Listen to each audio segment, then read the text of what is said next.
So you want to get started creating amazing things, but you don't really know where to start. You get lost in the endless brain fog that is creativity, or sometimes you just can't create an idea yourself. This is one of the many reasons why you actually may need a concept artist.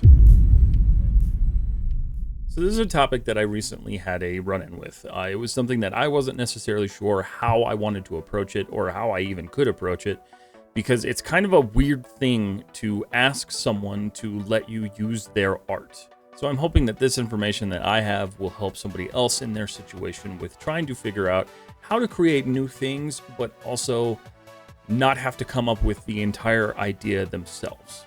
I've always been somebody who wants to create everything from start to finish, and to an extent, this is a good thing, and it's also a bad thing. Over the years, I'm finding more and more that it's not necessarily the best idea, at least in the grand scheme of things.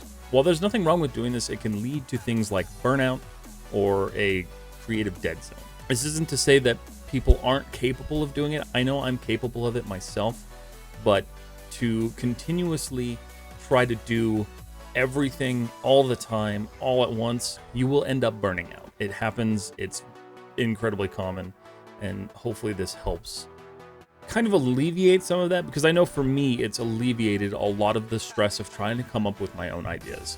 I found a lot of the time that my designs would look very similar to each other. They wouldn't really come out the way I wanted them to, and they weren't challenging me in ways that they needed to be.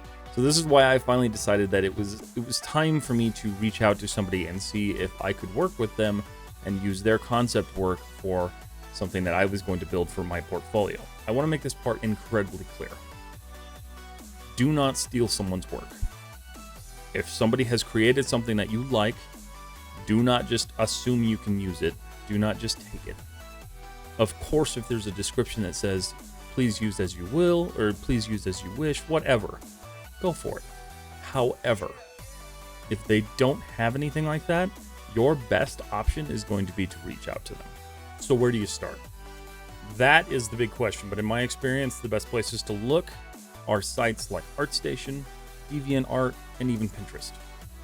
Yes, people still use Pinterest. These are great places to find beautiful and challenging concept art pieces that can help you build your skills and grow your portfolio.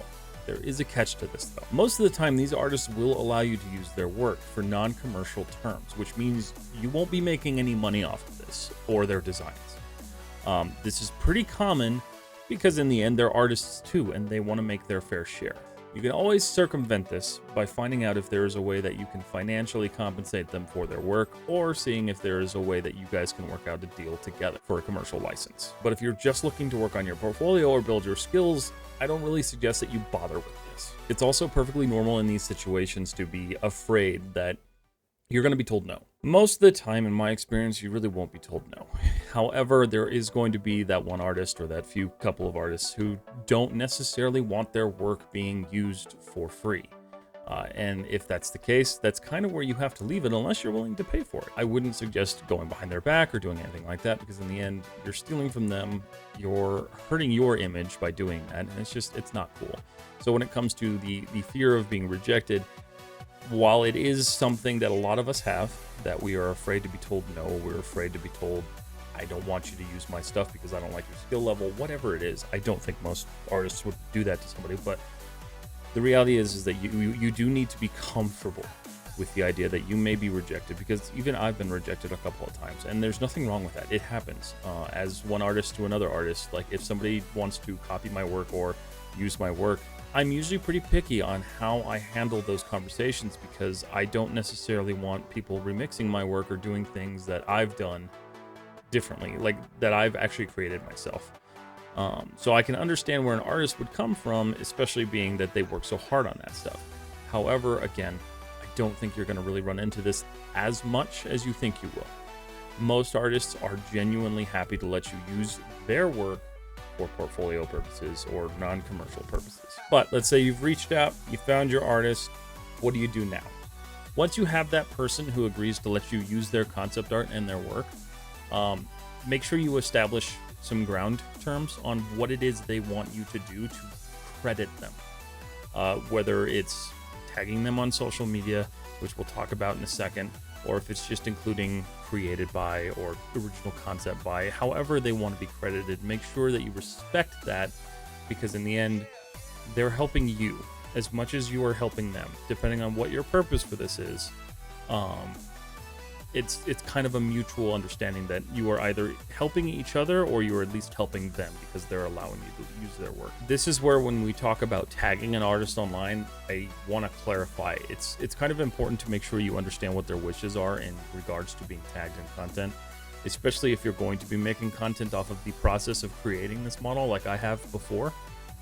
It's very, very important that you establish with them, do you want me to tag you in everything? Because you're talking about destroying their direct messages or notifications with constant daily uploads or whatever it is you plan on doing.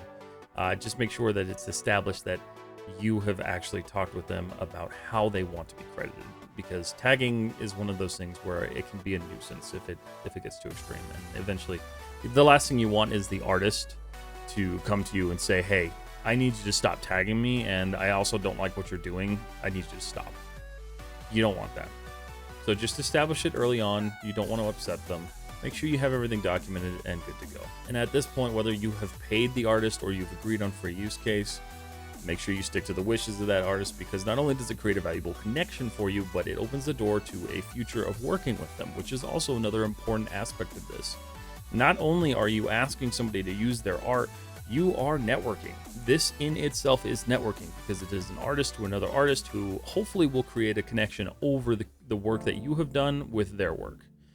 So it's always something that you want to make sure you respect both sides to make sure you're fostering that relationship. I know this wasn't a super long video, but I wanted to make it because I know for me, when I was trying to figure out how to navigate this space, it was incredibly stressful to figure out how I would start. And when I did finally reach out to my first concept artist, the conversation was very clean cut. There were no issues. There were no big questions. It was really just make sure you credit me and use my work, and you're free to go have fun. It's a lot less complicated than I think a lot of people make it out to. And it's a super important part of the process, so don't be afraid to reach out to people. And all you have to do is direct message the artist. The worst that's going to happen is they say no or they never respond. And in that case, you just move on. It is an unfortunate side of this, but you just move on. I find 9 times out of 10, you're not going to have to do that. They're going to be okay with it. Just establish your terms properly. But this does mark the end of that video. I hope you found it helpful, and I hope it aids you in your future endeavors on creating and working with concept art, because I know it's a super valuable tool that I didn't take advantage of for a long time. And now that I am, I'm so happy I did, because it's really changed the way I design and the way I do things. And it's helped me kind of push the boundaries when it comes to the way I build things, because it allows you to create things that you wouldn't have necessarily tried to create, or to work with shapes that you've never really tried to build.